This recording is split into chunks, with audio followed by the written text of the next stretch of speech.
Hi, I'm Mrs. McDonald, and I'm here to share another story with you today. Today I'm going to be reading the story called The Mystery of Magillicuddy's Gold. And it's from a series of books called Will, God's Mighty Warrior. And it's by Sheila Walsh, and it's illustrated by Meredith Johnson. And here's Will, and he's dressed as a pirate. Here's his pirate hat. And when I was a kid, we used to make those, and I'm going to show you how at the end. But let's get going. "Avast there, Ralph the Great," Will called out to his dog. "I fear the seas are turning nasty." "Batten down the hatches, Josh," Will shouted to his first mate. "We're headed for a bumpy ride." "Aye, aye, Captain," Josh replied. Will and Josh had very busy lives. On any given day, they might be hunters or astronauts or Chinese acrobats, but today they were pirates. "Where shall we put this prisoner, Captain?" asked Josh. "Throw her in the brig," Will answered. Lola seemed quite happy to be a prisoner. "Ralph the Great, do not let the prisoner out of your sight." Ralph the Great took his job very seriously and plopped down in front of the cardboard box. "There will be no pulling of the captain of the guard's tail either," Josh warned prisoner Lola. "Any trouble from ye, and we will make ye walk the plank." Lola was thrilled at the prospect. "Land ho!" Will shouted as he saw his mother bringing lunch. "Ahoy, mate," he called. "Will ye help me tie up me ship?" "Aye, Captain, I will help ye," Will's mother answered with a smile as she caught the garden hose that Will tossed in her direction. "What's Lola doing in the brig?" "She's our prisoner," Josh said. "We captured her just off the coast of Madagascar as the sun was rising." "Well, I'm afraid your prisoner needs her lunch and a nap," Will's mother replied, carrying a reluctant Lola to freedom.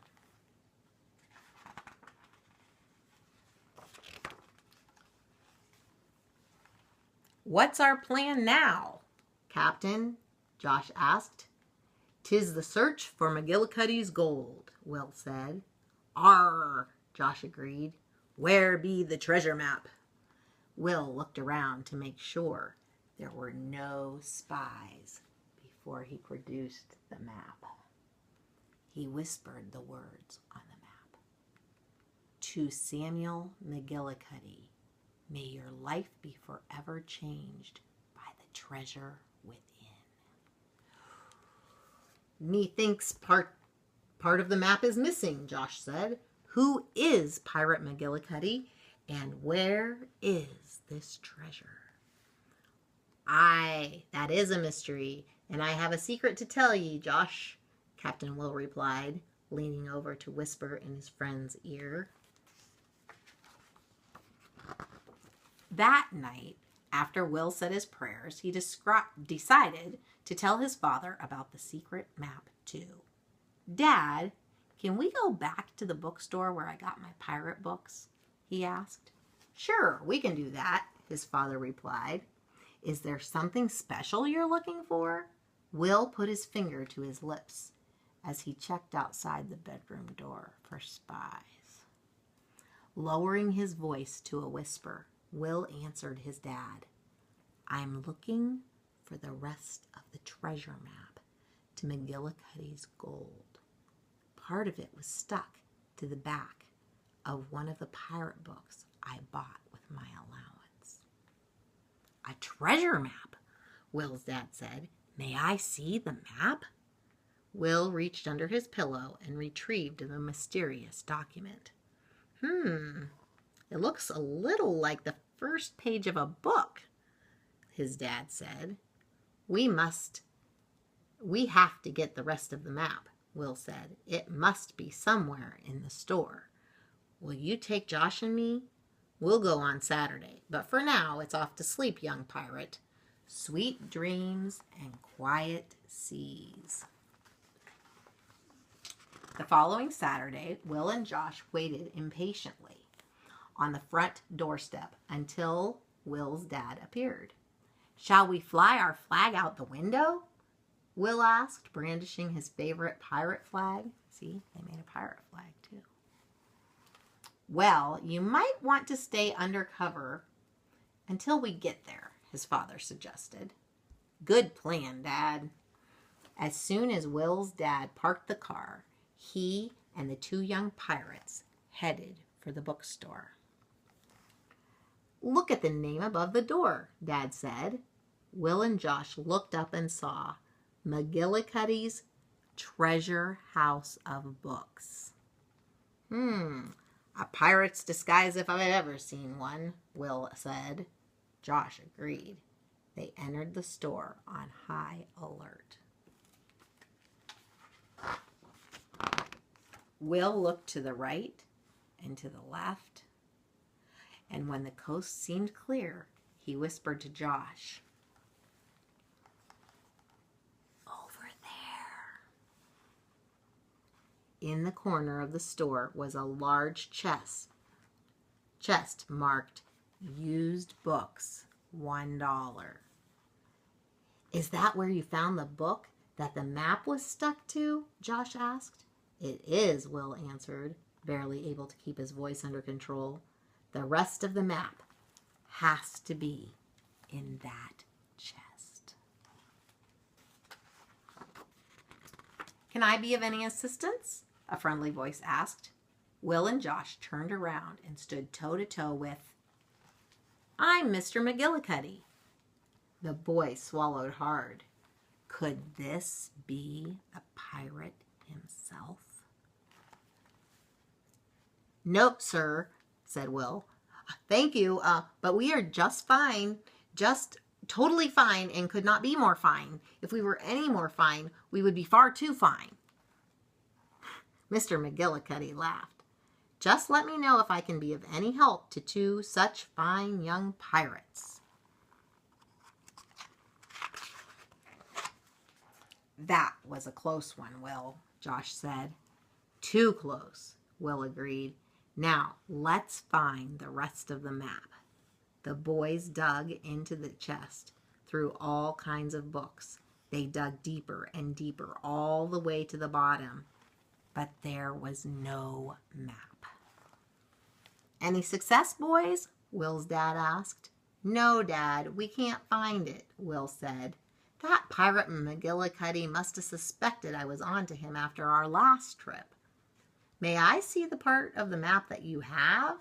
Will's dad asked. Will pulled the map from inside his shirt. "Be careful, Dad. Be very careful." Will's father approached Mr. Magillicuddy. "Excuse me, sir, I wonder if you recognize this," he asked. Will and Josh gasped. They couldn't believe what Will's dad had done. "Indeed I do," Mr. Magillicuddy replied. "I've been looking for that. It must have dropped from my book when I was turning the lights off one evening. I'm so glad you found it." "All is lost," Will cried. "Oh, no, no, young man," said Mr. Magillicuddy said. "All is not lost. Quite the reverse. What this book tells us is that all is found." The boys looked at each other in total disbelief. Mr. Magillicuddy put the closed sign on the door. Then he invited his guests into a tiny sitting room in the back of his store, where he served them homemade lemonade and explained the mystery. "When I was about your age, I wanted to travel on great adventures. Then my father lost his job, and it was a hard blow for all of us. I didn't think I'd ever have an adventure, much less find a treasure. And then you became a pirate," Will said matter-of-factly. No, Mr. Magillicuddy said, laughing. "That's when I was given the book." "And it had a treasure map in it?" Josh asked. "Well, in a way," Mr. Magillicuddy replied. "I was given a Bible." "You mean there's treasure in the Bible?" Will said. "More than any pirate's chest in the whole wide world could ever hold," Mr. Magillicuddy answered. "Excuse me. I'll be right back," Mr. Magillicuddy stood and left the room. When he returned, he had 2 books. I have something for you, for 2 young pirates, he announced. A treasure of your very own. So here, look what he gave them. Gave them each their very own Bible. It's their very own map for their life. You know what? Here's mine. This is my Bible. It's my very own treasure map for life. Helps you find the way. The way to the treasure. That afternoon, Will and Josh sat outside near their ship. Look what my Bible has written in it, Josh. Josh leaned over and read out loud from Will's Bible. To Will, may your life be forever changed by the treasure within. Isn't that what that said in that other book? In his book? Look, Will, mine has the same thing, only it starts to Josh. Josh, listen to this. Even boys become tired and need to rest. Even young men trip and fall. But the people who trust the Lord will become strong again. They will be able to rise up as an eagle in the sky. Isaiah 40, 30 and 31. Josh, being a pirate is nothing. I think God might want us to fly. Look at him. That's the end. But here it says in the very back, it has a Bible verse. And it says, try with all your heart to gain understanding. Hunt for it like hidden treasure. Then you will begin to know God. Proverbs 2 from 2, 3, and 4. No, 2, 4, and 5. Sorry. So I hope you enjoyed that book. And I hope that you have a Bible so that you can find the treasure.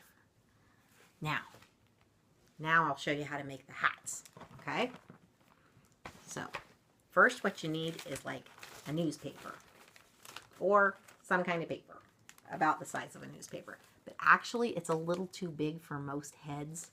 So, what you do is first you fold it over about this far. You know, just like 3 or 4 or 5 inches, whatever you think.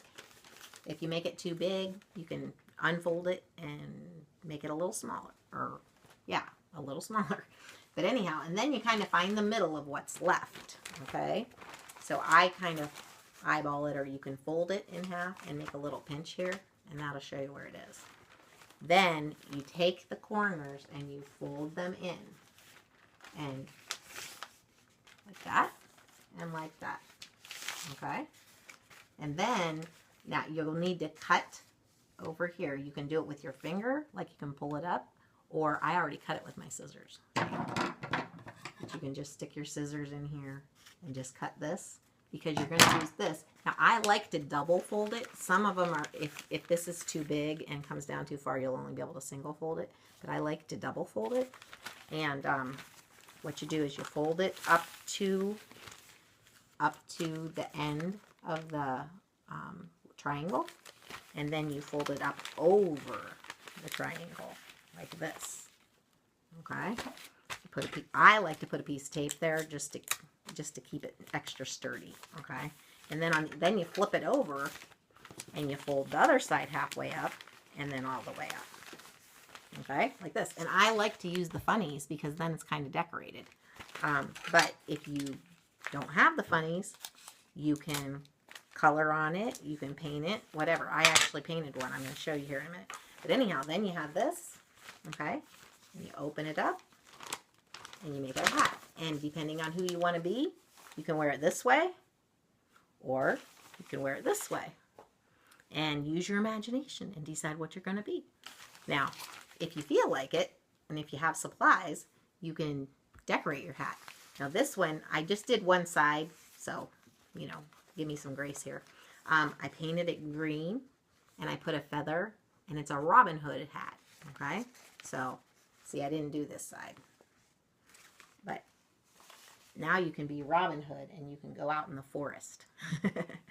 But anyhow, I hope you enjoyed that book, and I hope that you have some fun making some hats. Use your imagination. Have some fun, and I'll talk to you later.